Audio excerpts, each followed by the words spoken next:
إن الحمد لله نحمده ونستعينه ونستغفره ونعوذ بالله من شرور أنفسنا ومن سيئات أعمالنا من يهده الله فلا مضل له ومن يضلل فلا هادي له وأشهد أن لا إله إلا الله وحده لا شريك له وأشهد أن محمدا عبده ورسوله يا أيها الذين آمنوا اتقوا الله حق تقاته ولا تموتن إلا وأنتم مسلمون يا أيها الناس اتقوا ربكم الذي خلقكم من نفس واحدة وخلق منها زوجها وبث منهما رجالا كثيرا ونساء واتقوا الله الذي تساءلون به والأرحام إن الله كان عليكم رقيبا يا أيها الذين آمنوا اتقوا الله وقولوا قولا سديدا يصلح لكم أعمالكم ويغفر لكم ذنوبكم ومن يطع الله ورسوله فقد فاز فوزا عظيما أما بعد فإن أصدق الحديث كتاب الله وأحسن الهدي هدي محمد صلى الله عليه وسلم وشر الأمور محدثاتها وكل محدثة بدعة وكل بدعة ضلالة وكل ضلالة في النار. പ്രിയപ്പെട്ട സത്യവിശ്വാസികളെ വിശ്വാസിനികളെ, അല്ലാഹു സുബ്ഹാനഹു വ തആലയെ സൂക്ഷിക്കുന്ന മുറപ്പുകാരെ സൂക്ഷിച്ചുകൊണ്ട് ജീവിക്കണമെന്നും മുസ്ലിങ്ങളായിക്കൊണ്ടല്ലാതെ മരിക്കാതിരിക്കാൻ വേണ്ടിയുള്ള കഠിനമായ പരിശ്രമം, എപ്പോഴുമുള്ള ജാഗ്രത എന്നും എപ്പോഴും വെച്ചു പുലർത്തണമെന്നും ഉണർത്തുകയാണ്. ഖിയാമത്ത് നാൾ വരെ ജീവിക്കുന്ന സകല മനുഷ്യർക്കും അല്ലാഹു സുബ്ഹാനഹു വ തആല ഇറക്കിയ അവൻ്റെ ആദർശമാണ് ഇസ്ലാം എന്ന് പറയുന്നത്. ഇസ്ലാം അനുസൃതമായി ജീവിക്കുന്നവരെയാണ് മുസ്ലിം എന്ന് പറയുന്നത്. എന്തൊക്കെ ഒരു മനുഷ്യൻ ചെയ്യണം, എന്തൊക്കെ മനുഷ്യൻ ചെയ്യരുത്, ഏതൊക്കെ കാര്യങ്ങളിൽ നിന്ന് ഒരു മനുഷ്യൻ വിട്ടു നിൽക്കണം, ഏതൊക്കെ കാര്യങ്ങളാണ് ഒരു മനുഷ്യൻ മുൻതൂക്കം കൊടുക്കേണ്ടത്. കാരണം അവൻ്റെ ജീവിതം എന്ന് പറയുന്നത് വളരെ തുച്ഛമായ കാലഘട്ടമാണ്. ഭൂമിക്ക് മേലെ അവൻ വസിക്കുന്നത്. അതുകൊണ്ട് തന്നെ വ്യക്തമായൊരു ആദർശം അവന് പഠിപ്പിക്കപ്പെട്ടു. അതാണ് ഇസ്ലാം. അങ്ങനെ ജീവിക്കുന്നവരാണ് മുസ്ലിം എന്ന് പറയുന്നത്. പ്രവാചകന്മാർ മുഴുവനും അതാത് കാലഘട്ടങ്ങളിൽ ആ ജനവിഭാഗങ്ങൾക്ക് വ്യക്തമായ ആദർശങ്ങൾ പഠിപ്പിച്ചുകൊണ്ടേയിരുന്നു. മഹാനായ മുഹമ്മദ് മുസ്തഫ സല്ലല്ലാഹു അലൈഹി വസല്ലമ ഖിയാമത്ത് നാൾ വരെയുള്ള സകല ജനങ്ങൾക്കും വ്യക്തമായ ആദർശങ്ങൾ പഠിപ്പിച്ചുകൊണ്ടാണ് കഴിഞ്ഞു പോയത്. അതുകൊണ്ട് തന്നെ വലിയൊരു കാലഘട്ടം ഇനിയും വരാനിരിക്കുന്നുണ്ട്.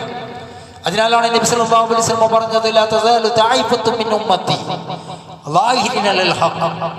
അതേ, ഒരു വിഭാഗം എൻ്റെ ഉമ്മത്തിൽപ്പെട്ട അവർ സത്യത്തിൽ ഉറച്ചുകൊണ്ടേയിരിക്കും. എന്നാൽ വ്യതിചലന കക്ഷിക്കാരുണ്ടാവും, പല രൂപത്തിലുള്ള മാർഗ ഭ്രംശക്കാരുണ്ടാവും, ദുനിയാവിയായ മുഹബ്ബത്തിന്റെ പിന്നാലെ പോകുന്നവരുണ്ടാവും, അള്ളാഹുവിന്റെ വ്യക്തമായ ദർശനത്തെ വിട്ട് മറ്റു പല ദർശനങ്ങൾക്കും വഴികേടുകൾക്കും പിന്നാലെ ഓടുന്നവരുണ്ടാവും. അതുകൊണ്ട് തന്നെ ഒരു വിഭാഗം സത്യത്തിൽ ഉറച്ച് അതേ നിലപാടെടുക്കുന്നവരായി കൊണ്ടേയിരിക്കും. അവരെ കഴിയൊഴിയുന്നവർ, അവർ അവഗണിക്കുന്നവർ, അവർക്ക് ഒരു ദ്രോഹവും വരുത്താൻ സാധ്യമല്ല. സത്യത്തിന്റെ പാതാവരായിട്ടൊരു വിഭാഗം. എന്നാൽ പൊതുവെ മുസ്ലിങ്ങളെ കുറിച്ച് പറഞ്ഞപ്പോ നബി സല്ലല്ലാഹു അലൈഹി വസല്ലം പറഞ്ഞു തന്ന ഉദാഹരണം എന്ന് പറയുന്നത്,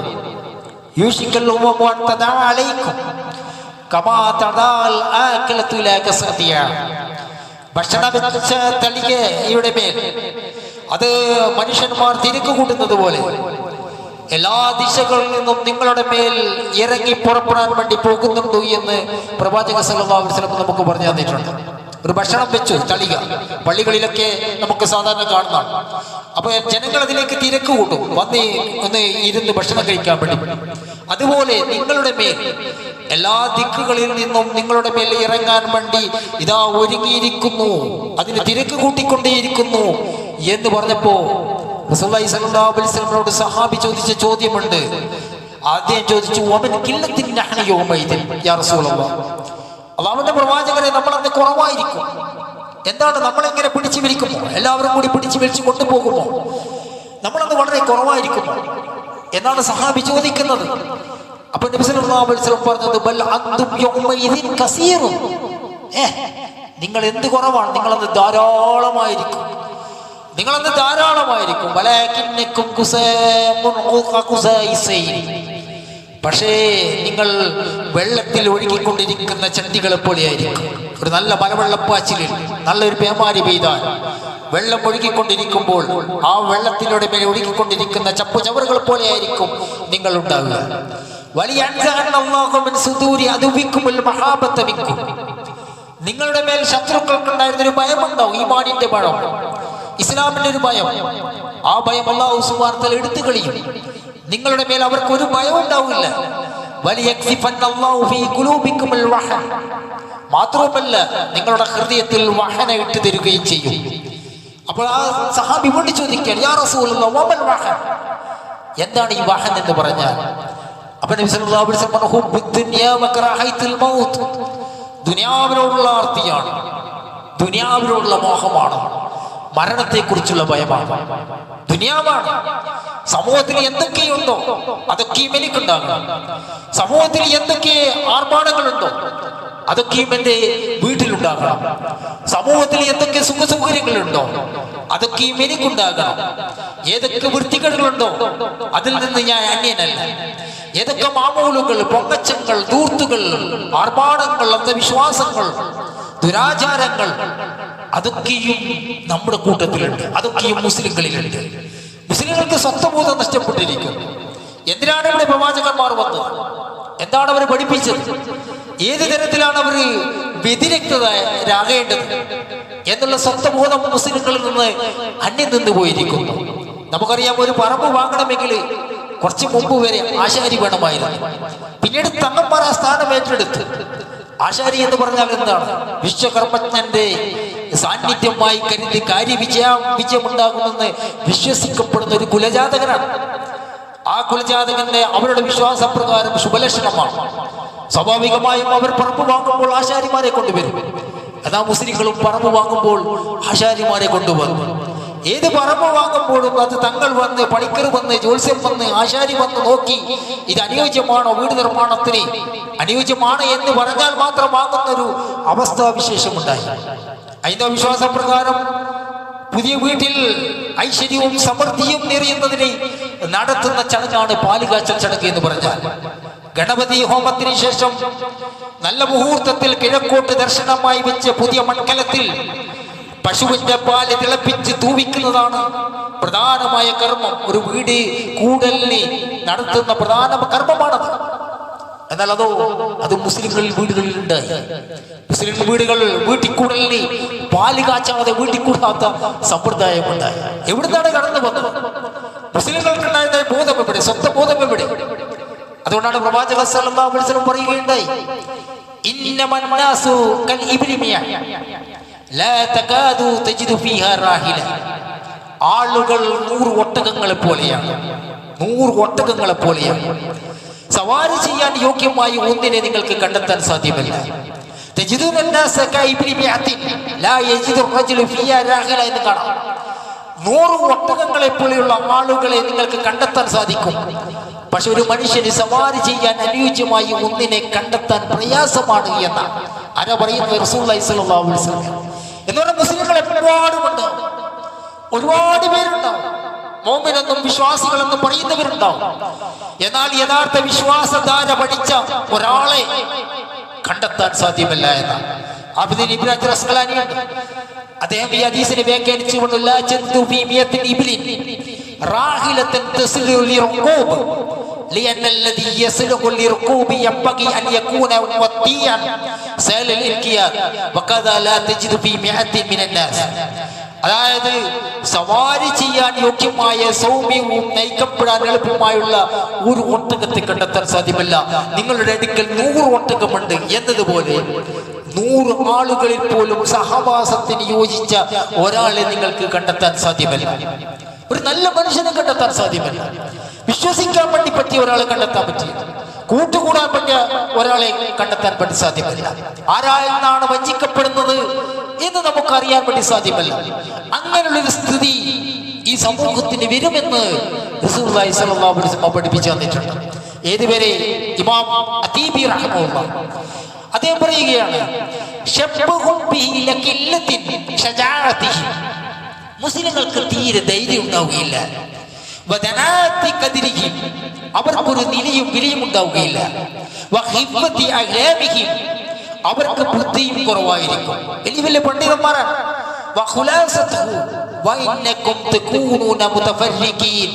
നിങ്ങൾ ഭിന്നിച്ച ഗ്രൂപ്പുകളും കക്ഷികളുമായിരിക്കും. ഒരുപാട് സംഘടനകൾ, ഒരുപാട് ഗ്രൂപ്പുകൾ, ഒരുപാട് കക്ഷികൾ, അങ്ങനെ ഒരു സംഘടനയിൽ തന്നെ ഒരുപാട് ഉപജാതികളായ ഒരുപാട് സംഘടനകൾ. ഒരാളെ കണ്ടാൽ മറ്റേക്ക് സലാം ചെല്ലാൻ വേണ്ടി തോന്നില്ല. ഒരു മയ്യത്ത് നിസ്കാരത്തിൽ ഇന്നാളായി ഇമാമെങ്കിൽ അയാളെ പിന്നിന്ന് പോലും നിസ്കരിക്കാൻ വേണ്ടി തോന്നുകയില്ല. ഇന്നയാള് മരിച്ചാൽ അത് നമ്മളെ ആൾക്കാരല്ല, അതുകൊണ്ട് അവിടെ പോകാൻ വേണ്ടി പറ്റുകയില്ല. ഒന്ന് കൈ ഉയർത്തിക്കൊണ്ട് കുശലാന്വേഷിക്കാൻ വേണ്ടി തോന്നുന്നില്ല, സുഖവിവരം അന്വേഷിക്കാൻ വേണ്ടി തോന്നുന്നില്ല. മറ്റയാൾ വരുന്നാൽ തിരിഞ്ഞു നോക്കിയാണ്. ഇങ്ങനെ ദുർബലമായി വളരെ മോശമായ സാഹചര്യത്തിലായി വ്യത്യസ്തമായ ഗ്രൂപ്പുകളും കക്ഷികളും ആഗ്രഹങ്ങളിലായി മനുഷ്യൻ വേർപിരിയുന്നൊരവസ്ഥ ഈ മുസ്ലിങ്ങളിൽ ഉണ്ടാകുമെന്ന് മഹാന്മാരായ പണ്ഡിതന്മാർ റസൂലുള്ളാഹി സ്വല്ലല്ലാഹു അലൈഹി വസല്ലമയുടെ ഹദീസുകളെ വ്യാഖ്യാനിച്ചുകൊണ്ട് പറഞ്ഞു തരികയാണ്. സഹോദരന്മാരെ, സഹോദരികളെ, ശിർക്കൻ വിശ്വാസം എമ്പാടും ഉണ്ടായിരിക്കും. നമുക്കറിയാം, അല്ലാഹു സുബ്ഹാനഹു വ തആല ഖുർആനിൽ പറഞ്ഞതിന് നേരെ വിപരീതമായ അവസ്ഥകൾ. അല്ലാഹു സുബ്ഹാനഹു വ തആല നബി സല്ലല്ലാഹു അലൈഹി വസല്ലം പറഞ്ഞു, ഖുൽ ഇന്നമാ അദു റബ്ബി വലാ ഉശ്രികു ബിഹി അഹദ. ഞാൻ എൻ്റെ റബ്ബിനെ മാത്രമേ വിളിക്കുകയുള്ളൂ, അതിൽ ഒരാളെയും പങ്കു ചേർക്കയില്ല. വൈനൽ മസാജിദ ലില്ലാഹി ഫലാ തദഉ മഅല്ലാഹി അഹദ. പള്ളികൾ അല്ലാഹുവിനുള്ളതാണ്. അല്ലാഹുവിന്റെ കൂടെ ഒരാളെയും നിങ്ങൾ വിളിച്ചു പ്രാർത്ഥിക്കാൻ വേണ്ടി പാടുന്നതല്ല. ഇത് പറയൂ നബി എന്ന്, പ്രഖ്യാപിക്കൂ നബി എന്ന്. അങ്ങനെ പഠിപ്പിക്കപ്പെട്ട നൂറുകണക്കിന് ആയാത്തുകളുള്ള വിശുദ്ധ ഖുർആൻ നമ്മൾ പാരായണം ചെയ്യുമ്പോഴും അല്ലാഹു അല്ലാത്തവരെ വിളിക്കുന്ന അവസ്ഥകൾ ഉണ്ടായി. തൊട്ടതിന് ഇവിടത്തിന് ബദരീകളെ വിളിച്ചു, മൊയ്തീശികളെ വിളിച്ചു, ദിഫായിശികളെ വിളിച്ചു, മഹാന്മാരായ മരിച്ചുപോയ ആൾക്കാരെ വിളിച്ചു. അവരുടെ പേരിൽ കബറുകൾ കെട്ടിപ്പൊക്കി, പള്ളിന്റെ ഉള്ളിൽ പോലും കെട്ടിപ്പൊക്കിയിട്ട് ആഗ്രഹ സഫലീകരണത്തിനായി അങ്ങോട്ടും ഇങ്ങോട്ടും തിരിയുന്ന അവസ്ഥ ഈ മുസ്ലിങ്ങൾ ഉമ്മത്തിൽ വരെ സംജാതമായി. എന്തിനു വേണ്ടിയിട്ടാണോ വന്നത്? ഏതാണോ പഠിപ്പിച്ചത്, ഏതാണോ പഠിപ്പിച്ചുകൊണ്ട് റസൂലുള്ളാഹി സ്വല്ലല്ലാഹു അലൈഹി വസല്ലം ഇവിടുന്ന് നമുക്ക് വിട്ടേച്ചു പോയത്, അത് പഠിപ്പിക്കപ്പെട്ടതിന് നേരെ വിപരീതമായ ഒരു അവസ്ഥ നമുക്കുണ്ടായി. ബുദ്ധിമുട്ടുകൾ എമ്പാടുമുണ്ടായി. അതുപോലെ തന്നെ അന്ധവിശ്വാസങ്ങളുണ്ടായി, കെട്ടുകഥകളുണ്ടായി, സ്വപ്നകഥകളുണ്ടായി. വിശുദ്ധ ഖുർആനിലോ ഹദീസുകളിലോ ആഴമായ അറിവില്ലാത്തവരുള്ള അവസ്ഥകളുണ്ടായി. കർമ്മശാസ്ത്രത്തിൽ ഭിന്നമായ വ്യത്യസ്തമായ ചേരികളുണ്ടായി. നിസാരമായ വിഷയങ്ങൾക്ക് പേരിൽ തമ്മിൽ തല്ലുന്ന അവസ്ഥകളുണ്ടായി. ഏത് രൂപത്തിലാണ് 4 മദ്ഹബുകൾ വന്നത്? മക്കയിൽ പോലും ഹറമിൽ പോലും 4 ഇമാമിന്റെ പിന്നിൽ നിസ്കരിക്കുന്ന അവസ്ഥകൾ ഒരു കാലഘട്ടത്തിൽ യുദ്ധത്തിലുണ്ടായി. എന്തെങ്കിലും ആക്ഷേപങ്ങൾ കേൾക്കുമ്പോൾ സഹോദരന്മാരെ അതിൽ നിന്ന് പിറകോട്ട് പോകുന്ന അവസ്ഥയുണ്ടായി. നമ്മുടെ നാട്ടുകളിലൊക്കെ മാർക്ക കല്യാണമുണ്ടായി, നിങ്ങൾക്കറിയാം. കാതുകുത്ത് കല്യാണമുണ്ടായി. തൊട്ടതിനും എടുത്തിനും മൊഹീദ്ദീൻ മാല ചെല്ലുന്ന അവസ്ഥകളുണ്ടായി, ഡിഫായി മാല ചെല്ലുന്ന അവസ്ഥയുണ്ടായി. കുത്രാ ദ്വീപുകള്, അതുപോലെ തന്നെ നീണ്ട മുസ്ലിങ്ങൾ നീണ്ടതായ വർഷങ്ങൾ ഇത്തരം ആചാരങ്ങളിലും അനുഷ്ഠാനങ്ങളിലും ബന്ധിതമായി കഴിഞ്ഞുപോയി. വിശുദ്ധ ഖുർആനിലും റസൂലുള്ളാഹി സ്വല്ലല്ലാഹു അലൈഹി വസല്ലമയുടെ ചര്യകൾക്കും പകരം മാലകളും മൗലീദുകളും പക്ഷിപ്പാട്ടുകളും ഗസ്സുപാട്ടുകളും പാടി സമയം കഴിച്ചു കൂട്ടിയ ഉസ്താദുമാരും മൗലാക്കന്മാരും മൊല്ലമാരും ഇവിടുന്ന് കഴിഞ്ഞു പോയിട്ടുണ്ട്. പ്രസവ വേദനകൾക്കും അസുഖങ്ങൾ പിടിപെട്ടാലും ആശുപത്രിയിൽ കൊണ്ടുപോകുന്നതിന് പകരം മുല്ലമാരുടെയും കോജന്മാരുടെയും സൂഫിമാരുടെയും ശിർക്കും പത്രവും നൂലും മുറുക്കും പിഞ്ഞാണമെഴുത്തും നബീസത്തുമാലുമായിരുന്നു ഒരു കാലഘട്ടത്തിൽ നമ്മുടെ ഇടയിൽ ഉണ്ടായിരുന്ന ചികിത്സ എന്നതാണ്. നമുക്കറിയാം, കലകളിലും സാഹിത്യങ്ങളിലും സിനിമകളിലും നാടകങ്ങളിലൊക്കെ വളരെ വിവരമില്ലാത്ത കാക്കാന്മാരായി മൊട്ടയടിച്ച് മുറുക്കാൻ തുപ്പി പച്ച ബെൽറ്റ് ധരിച്ച് പിച്ചാക്കുത്തി തിരികെ നടക്കുന്ന മാപ്പിളമാരെയാണ് നാം കണ്ടത്. അങ്ങനെയാണ് ഇവിടെ ചിത്രീകരിക്കപ്പെട്ടത്. മൊട്ടയടി സർവ്വസാധാരണമായിരുന്നു. ദർസുകളിലും പള്ളിക്കൂടങ്ങളിലും പഠിക്കുന്ന കുട്ടികളെ പിടിച്ചു കൊണ്ടുവന്ന് മൊട്ടയടിപ്പിച്ച് ഇരുത്തി പഠിപ്പിക്കുന്ന ഒരു രീതി ഈ സമൂഹത്തിൽ ഉണ്ടായിരുന്നു. നല്ലൊരു പേരിടാമ്പോൾ നമുക്കറിയാതെ പോയി. മമ്മൂട്ടി, മുഹമ്മദ് കുഞ്ഞി, മമ്മൂട്ടി, മമ്മു, മാമി, ബാബു, കാവൂട്ടി, ബിബാത്തു, പാത്തുമ്മ, പാത്തുഞ്ഞി, ബിബാത്തുമ്മ, പാത്തു, അയച്ചു, അയച്ചുമ്മ, കുഞ്ഞായിഷ, കുഞ്ഞാമിന, പള്ളി, പള്ളിക്ക എന്നിങ്ങനെയായിരുന്നു പേര് വിളിച്ചിരുന്നത്. അങ്ങനെ തന്നെയായിരുന്നു രേഖകൾ എഴുതിയിരുന്നത്. അങ്ങനെയായിരുന്നു പള്ളിക്കൂടത്തിലെ രേഖകൾ പഠിപ്പിക്കപ്പെട്ടിരുന്നത്. അന്നത്തെ ഉസ്താദുമാരുണ്ടായിരുന്നില്ലേ? ഉസ്താദുമാരുണ്ടായിരുന്നു. മുല്ലാക്കന്മാരുണ്ടായിരുന്നില്ലേ? മുല്ലാക്കന്മാരുണ്ടായിരുന്നു.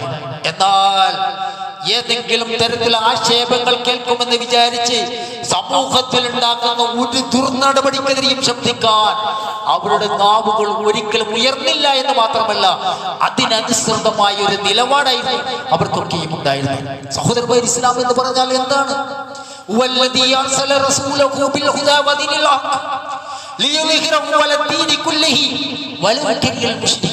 അവരാണ് പ്രവാചകന്മാരെ അയച്ചത്, സന്മാർഗം കൊണ്ടയച്ചത്, സത്യം ദർശനം കൊണ്ടയച്ചത്. ഏതൊക്കെ ദർശനങ്ങളുണ്ടോ, അനാചാരങ്ങളുണ്ടോ, ഏതൊക്കെ അന്ധവിശ്വാസങ്ങളുണ്ടോ അതിനേക്കും അതിജയിക്കാൻ വേണ്ടി എല്ലാ മോശമായ ദർശനങ്ങളെയും അതിജയിക്കാൻ വേണ്ടി ശിർക്ക് വെക്കുന്നവർ അതിനെ വെറുത്താലും ശരി, വ്യക്തമായ മാർഗദർശനങ്ങളാണ് പഠിപ്പിക്കപ്പെട്ടത്.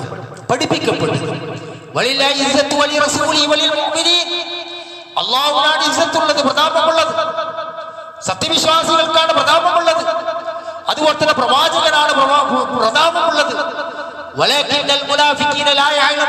പക്ഷെ കപടന്മാർ അത് മനസ്സിലാക്കുന്നില്ല എന്ന് പറഞ്ഞാൽ വ്യക്തമായ പ്രതാപത്തോടുകൂടി വളരെയധികം പഠിപ്പിക്കപ്പെട്ട ഒരു ആദർശ ദർശനം.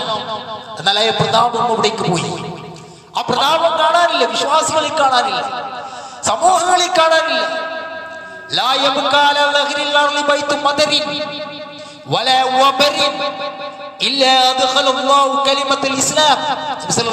പറഞ്ഞു, ഒരു മണ്ണിന്റെ കുടിലിലോ ഒരു രോമക്കുടിലിലോ ഭൂമി അവശേഷിക്കുകയില്ല ഈ ഇസ്ലാമിനെ അവിടേക്ക് ഇസ്സത്തോടു കൂടി പ്രവേശിപ്പിച്ചുകൊണ്ടല്ലാതെ, ഇസ്ലാമിനെ പ്രവേശിപ്പിച്ചുകൊണ്ടല്ല. ഒന്നെങ്കിൽ അള്ളാഹു അവരെ ആദരിക്കും, ഇസ്സത്ത് അവർക്ക് പ്രദാനം ചെയ്യും. അതായത് മുസ്ലിങ്ങളായ ആൾക്കാർക്ക് ഇസ്സത്ത് ഉണ്ടാവും. അവർ പ്രതാപന്മാരായിരിക്കും. അവർ മറ്റുള്ളവരിലേക്ക് അലിഞ്ഞു പോകുന്നവരില്ല. മറ്റുള്ളവർ ഒഴുകുന്നത് പോലെയുള്ള ചപ്രാച്ചികളിൽ ചട്ടികൾ ഒഴുകുന്നത് പോലെ ഒഴുകുന്നവരല്ല. അവർ മറ്റുള്ളവർക്ക് ദുരഭിമാനവും ഏതെങ്കിലും മോശത്തിലും ഉണ്ടായാൽ യഥാർത്ഥ ഇസ്ലാമിന്റെ പ്രതാപത്തിലായിരിക്കും മുസ്ലിങ്ങൾ ഉണ്ടാകുക എന്ന്, യഥാർത്ഥ വിശ്വാസികൾ ഉണ്ടാകുക എന്ന് പഠിപ്പിക്കപ്പെട്ട ഒരു ദർശനത്തിന്റെ വ്യതിരിക്തത അത് എവിടെ നിന്നാണ് നമുക്ക് കണ്ടെത്താൻ സാധിക്കുക? സഹോദരന്മാരെ, സഹോദരികളെ, നമുക്കറിയാം, ഇപ്പൊ വാസ്തുശാസ്ത്ര പ്രകാരം ഒരു വീടിന്റെയോ പറമ്പിന്റെയോ തെക്ക് പടിഞ്ഞാറ് കോണാണ് കന്നിമൂല എന്ന് പറയുന്നത്. ഹൈന്ദവ വിശ്വാസ പ്രകാരം ഏറ്റവും ശക്തിയേറിയ ദിക്കാണത്. മറ്റ് 7 ദിക്കുകൾക്കും ദേവന്മാരുണ്ടെന്ന. എന്നാൽ ഈ കന്നിമൂലയിൽ അസുരനാണ്. അതാണ് കന്നിമൂല എന്ന് പറയുന്നത്. വാസ്തു ദേവതകളുടെ അനുഗ്രഹമില്ലെങ്കിൽ ശാന്തിയും സമാധാനം ഉണ്ടാവുകയില്ല. അതുകൊണ്ട് തന്നെ കന്നിമൂലക്ക് ബാത്റൂം പണിയില്ല, പാടില്ല എന്നാണ് ആശാരിമാരെ വിളിച്ച് അവർ പറയുക. കാരണം അത് അവരുടെ ദർശനപ്രകാരമുള്ള വിശ്വാസമാണ്. എന്നാൽ നമ്മുടെ തങ്ങന്മാരും ഉസ്താദുമാരെയും വിളിച്ചാലും എന്താ പറയാ, കന്നിമൂലക്ക് ബാത്റൂം പാടില്ല എന്ന്. ആരുടെ വിശ്വാസമാണ്? ആരുടെ രീതിയാണ്? നമുക്കറിയാം 13-ാം നമ്പർ ഇപ്പൊ ഒരു മന്ത്രിസഭ വന്നപ്പോ 13-ാം നമ്പർ കാറെടുക്കാൻ ആരാധന ആലോചന വന്നു. ഒരുപാട് മന്ത്രിമാർ വിമുഖരായി. 10 വർഷം മുമ്പുള്ള ഒരു മന്ത്രിസഭയിൽ 13-ാം നമ്പർ കാറെടുത്ത് ഒരു മന്ത്രി ഉണ്ടായിട്ടില്ല. എന്താ കാരണം? 13-ാം നമ്പർ അശുഭമാണ്, ശകുനമാണ്. അമേരിക്കയിലൊക്കെ പോയാൽ 13 എന്ന് പറയുന്ന ഒരു ഹോട്ടൽ കാണില്ല, ഒരു ഹോട്ടൽ റൂം കാണില്ല. ആശുപത്രികളിൽ പോയാൽ 12 പോയിട്ട് 14 ഉണ്ടാകുക. ചില ആശുപത്രികളിൽ 13 നമ്പർ ഉണ്ടാവുകയില്ല. കാരണം എന്താണ്? അത് അശുഭമാണ്, അത് ശകുനമാണ്. അത് ആ വിശ്വാസധാരണ മുസ്ലിങ്ങൾ പോലും ഉണ്ടല്ല. നമ്മളെല്ലാവരും എടുക്കാൻ തയ്യാറാണ് 13-ാം നമ്പർ എന്ന് പറയാൻ. എന്താണ് നമുക്ക് സാധിക്കാത്തത്? നബി സല്ലല്ലാഹു അലൈഹി വസല്ലം പഠിപ്പിച്ച വിശ്വാസ ദർശനത്തിന് നേരെ വിപരീതമായുള്ള വിശ്വാസങ്ങൾ സമൂഹത്തിൽ ആഴ്ന്നിറക്കപ്പെട്ടു. പ്രവാചകൻ സല്ലല്ലാഹു അലൈഹി വസല്ലം, ശകുനം എന്നത് ശിർക്കാണ്. ശകുനം എന്നത് ശിർക്കാണ്. അത് ആ വിശ്വാസധാരണ മുസ്ലിങ്ങൾ പോലും ഉണ്ടല്ല. നമ്മളെല്ലാവരും എടുക്കാൻ തയ്യാറാണ് 13-ാം നമ്പർ എന്ന് പറയാൻ. എന്താണ് നമുക്ക് സാധിക്കാത്തത്? നബി സല്ലല്ലാഹു അലൈഹി വസല്ലം പഠിപ്പിച്ച വിശ്വാസ ദർശനത്തിന് നേരെ വിപരീതമായുള്ള വിശ്വാസങ്ങൾ സമൂഹത്തിൽ ആഴ്ന്നിറക്കപ്പെട്ടു. പ്രവാചകൻ സല്ലല്ലാഹു അലൈഹി വസല്ലം തീരത്തു ശിർക്കുൻ, ശകുനം എന്നത് ശിർക്കാണ്. ശകുനമെന്ന് ശിർക്കൻ സലാസൻ 3 പ്രാവശ്യം ആവർത്തിച്ചെന്ന തവക്കുലാണ് നമുക്ക് വേണ്ടത്. അള്ളാഹുവിൽ ബരമേൽപ്പിക്കുകയാണ് വേണ്ടത്. ശകുന വിശ്വാസവും ലക്ഷണവും എന്നൊക്കെ പറയുന്നത് അത് ശിർക്കാണ് എന്ന് പഠിപ്പിക്കപ്പെട്ട ഒരു മതത്തിന്റെ വക്താക്കൾ ഏതുവരെ പ്രവാചകൻ സല്ലല്ലാഹു അലൈഹി വസല്ലം പറഞ്ഞല്ലോ, മൻ അതാ അറാഫൻ, ഒരാൾ അറാഫിന്റെ അടുത്ത് പോയി, ഒരാൾ വിവരം അറിയാൻ വേണ്ടി ഏതെങ്കിലും അറാഫിന്റെ അടുത്ത് പോയി,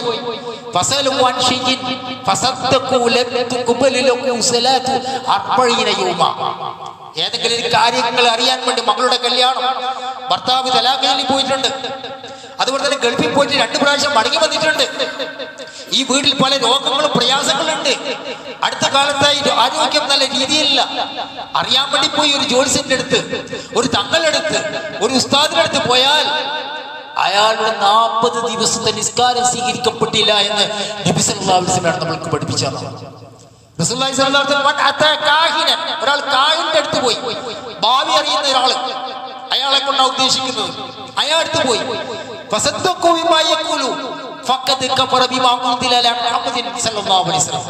അയാൾ പറയുന്നത് വിശ്വസിച്ചു, ആ ബാത്റൂം പൊളിക്കണം, അല്ലെങ്കിൽ ഇന്ന കാര്യങ്ങൾ ചെയ്യണം, താങ്കളുടെ പ്രശ്ന പരിഹാരത്തിന് ഇന്ന കാര്യങ്ങൾ ചെയ്യണം എന്ന് അയാൾ പറയുന്നത് വിശ്വസിച്ച് അപ്രകാരം പ്ലേറ്റിൽ കലക്കി കുളിച്ചാൽ അല്ലെങ്കിൽ അപ്രകാരം മുറുക്ക് കെട്ടിയാൽ റസൂലുള്ളാഹി സ്വല്ലല്ലാഹു അലൈഹി വസല്ലം കൊണ്ടുവന്ന അനുഭവത്തിൽ നബി സല്ലല്ലാഹു അലൈഹി വസല്ലം പ്രവാചകനാണെന്ന പ്രവാചകത്വത്തിൽ ആ മനുഷ്യൻ അവിശ്വസിച്ചിരിക്കുന്നു എന്ന് പഠിപ്പിച്ചത് ആരാണ്?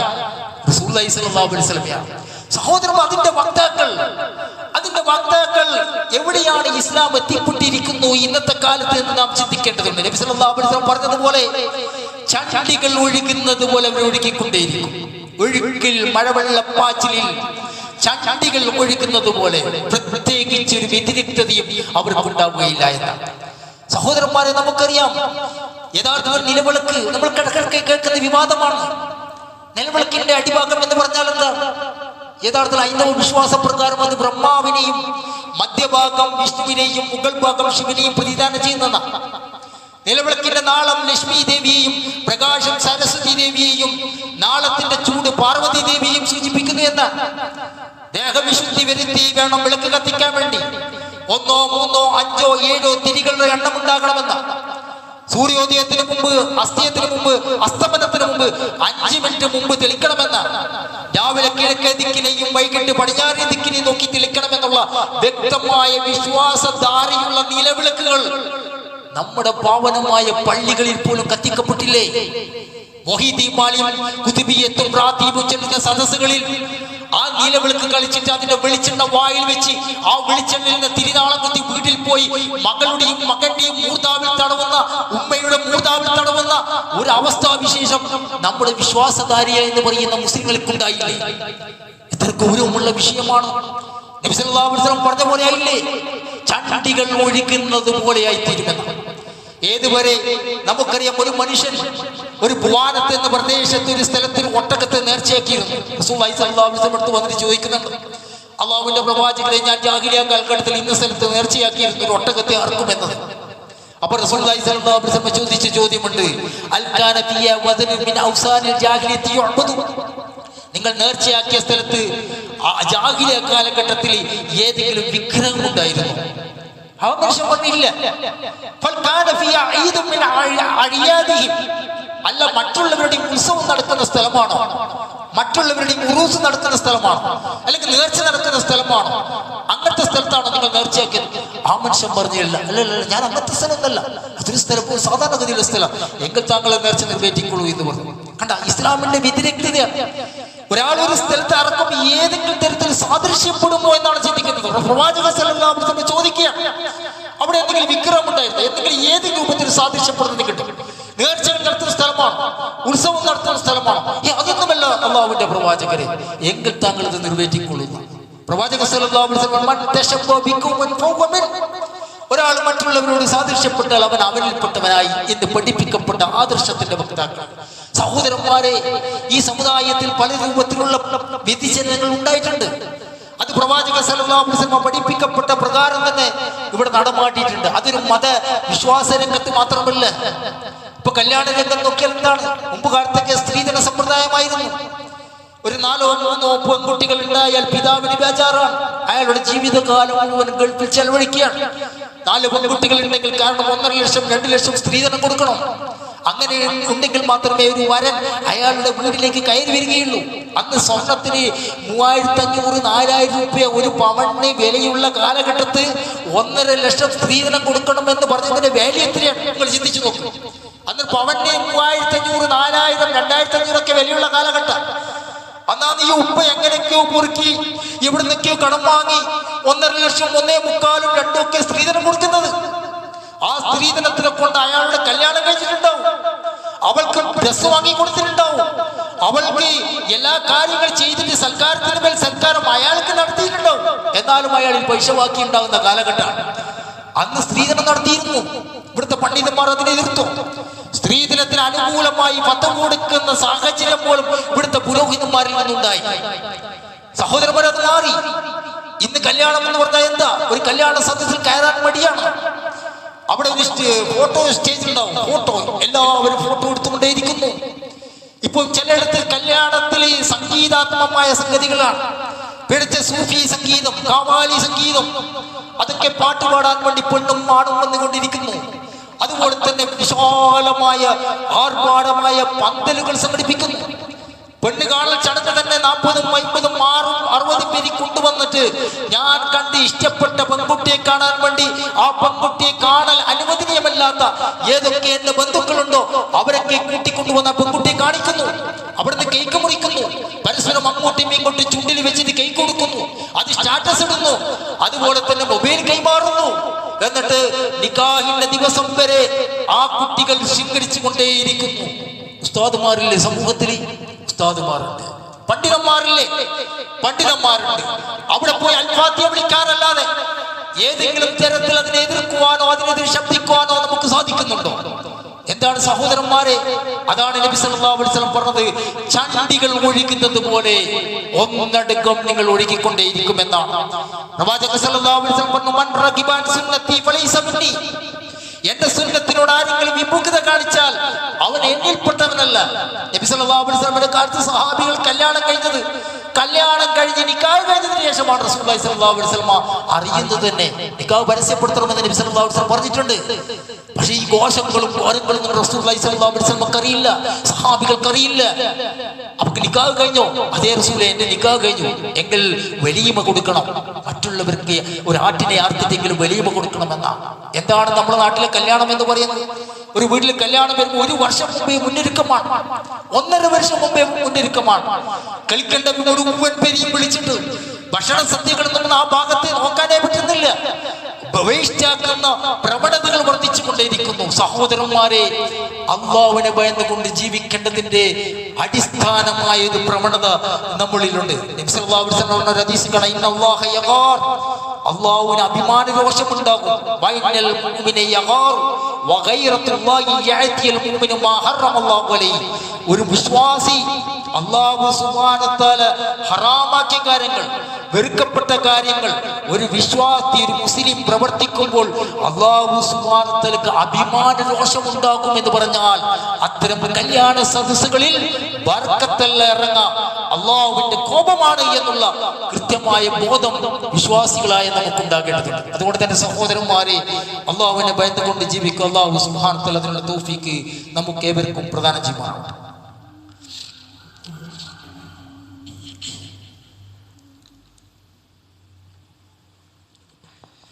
അൽഹംദുലില്ലാഹി റബ്ബിൽ ആലമീൻ.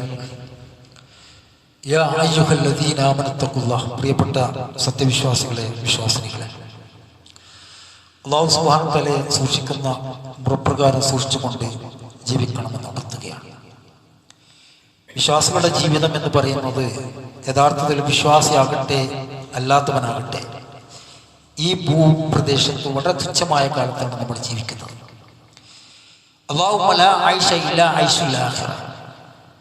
അള്ളാഹുവെ, പരലോക ജീവിതമില്ലാതെ മറ്റൊരു ജീവിതമില്ല എന്ന ആത്യന്തികമായ ബോധത്തിൽ ജീവിക്കേണ്ടവനാണ് വിശ്വാസികൾ എന്ന് പറയുന്നത്.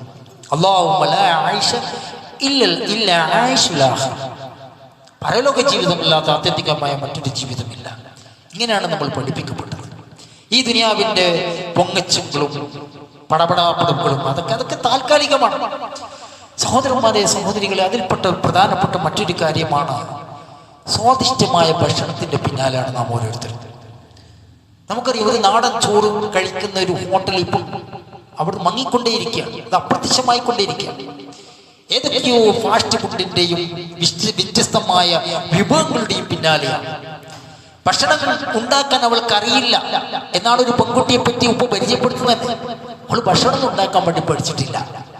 കാരണം ജീവിക്കാൻ വേണ്ടി ഭക്ഷണം കഴിക്കുന്ന അവസ്ഥയിൽ നിന്ന് ഭക്ഷണം കഴിക്കാൻ വേണ്ടി ജീവിക്കുന്ന അവസ്ഥയിലേക്ക് നമ്മൾ മാറുന്നുണ്ടോ പുതിയ ജനറേഷൻ പ്രത്യേകിച്ച് എന്ന് നമ്മൾ ചിന്തിക്കേണ്ടതുണ്ട്. പ്രാദേശികമായ ഭക്ഷണ വൈവിധ്യങ്ങളിൽ നിന്നകന്ന് മറുനാടൻ ഭക്ഷണ വൈവിധ്യങ്ങൾ, പ്രത്യേകിച്ച് ഫാസ്റ്റ് ഫുഡിന്റെയും സ്ട്രീറ്റ് ഫുഡിന്റെയും പിന്നാലെ പോകുന്നൊരവസ്ഥയാണ്. ചപ്പാത്തി ഒന്നും ആർക്കിപ്പം വേണ്ട.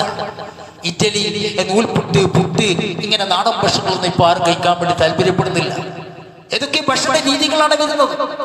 യഥാർത്ഥത്തിൽ ആ ഭക്ഷണം എത്രമാത്രം നമ്മൾ ഇപ്പോൾ കഴിക്കുന്നുണ്ടോ അത്രമാത്രം തന്നെ നമ്മൾ മരുന്നുകളും കഴിക്കേണ്ടി വരും എന്നുള്ള ഒരു അടിസ്ഥാന അറിവ് പോലും നമ്മുടെ യുവതലമുറകൾക്ക് അന്യം നിൽക്കുന്നുണ്ട്, പ്രത്യേകിച്ചിട്ട് നമ്മുടെ സമുദായത്തിന്റെ ആൾക്കാർക്ക്. അത് നമ്മൾ പഠിപ്പിക്കണം സഹോദരന്മാർ. ഓരോ വീട്ടിലെയും കുട്ടികളെയും നമ്മൾ പഠിപ്പിക്കേണ്ടിയിരിക്കുന്നു. യഥാർത്ഥ അല്ലാഹു സുബ്ഹാനഹു വ തആല പറഞ്ഞു, വകുലൂ വശ്റബൂ വലാ തുസ്രിഫൂ ഇന്നഹു ലാ യുഹിബ്ബുൽ മുസ്രിഫീൻ. നിങ്ങൾ തിന്നണം, കുടിക്കണം, പക്ഷെ ഓവറാകരുത്, അതിരിവിട്ടു പോകരുത്. ഇന്നലെ പൊറോട്ടയും ചപ്പാത്തിയും നമ്മുടെ വീട്ടിൽ നിന്ന് ഭക്ഷിച്ചിട്ടുണ്ടെങ്കിൽ ഇന്നും അത് തന്നെ വേണമെന്നുള്ള വാശി മക്കൾക്ക് പഠിപ്പിച്ചു കൊടുക്കണം.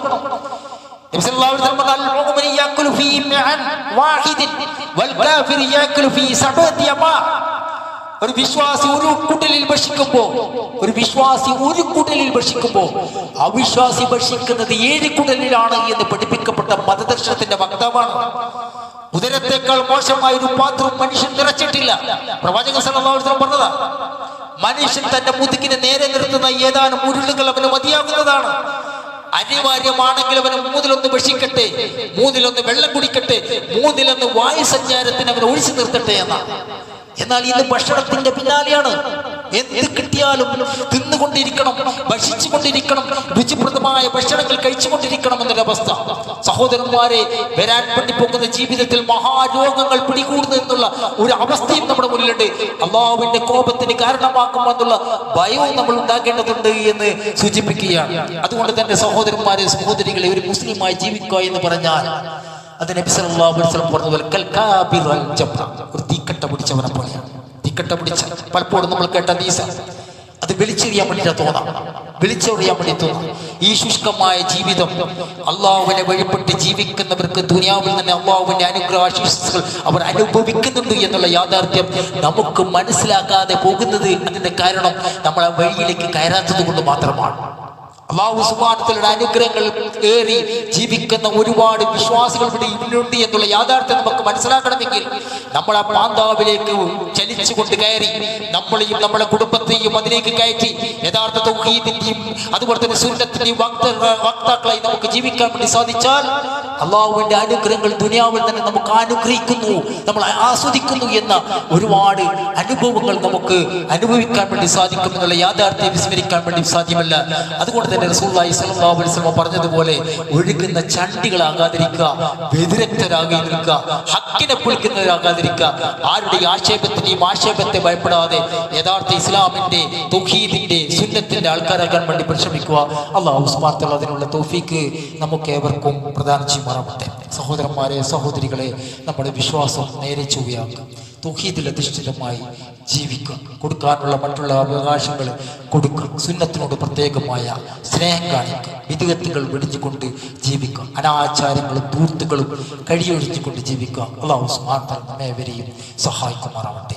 അല്ലാഹുവേ, സാധാ മരുന്നുകൾ കൊണ്ട് മാറാ രോഗങ്ങൾ, എപ്പോഴും മരുന്നുകളെ ആശ്രയിച്ച് കഴിയേണ്ടി വരുന്ന അവസ്ഥകൾ, വേദന സംഹാരികളെ ആശ്രയിച്ച് കഴിയേണ്ടി വരുന്ന അവസ്ഥകൾ, പെട്ടെന്നുണ്ടാകുന്ന മരണങ്ങൾ, അപകട മരണങ്ങൾ, പോസ്റ്റ്മോർട്ടം പോലെയുള്ള അപകട മരണങ്ങൾ, അല്ലാഹുവേ, എന്നിവയ്ക്ക് തൊട്ട് നിന്നോട് ഞങ്ങൾ അഭയം ചോദിക്കാം.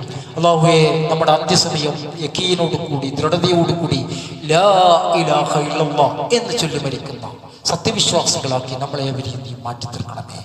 അല്ലാഹുവേ, അവസാനം വരെ നിസ്കാരം നിലനിർത്തുന്ന, വ്യതിചലിക്കാത്ത, യഥാർത്ഥ വിശ്വാസധാരയോടെ സഞ്ചരിക്കുന്ന യഥാർത്ഥ മുഅ്മിനുകളാക്കി നമ്മളെ അവരെയും നീ മാറ്റി തീർക്കണമേ.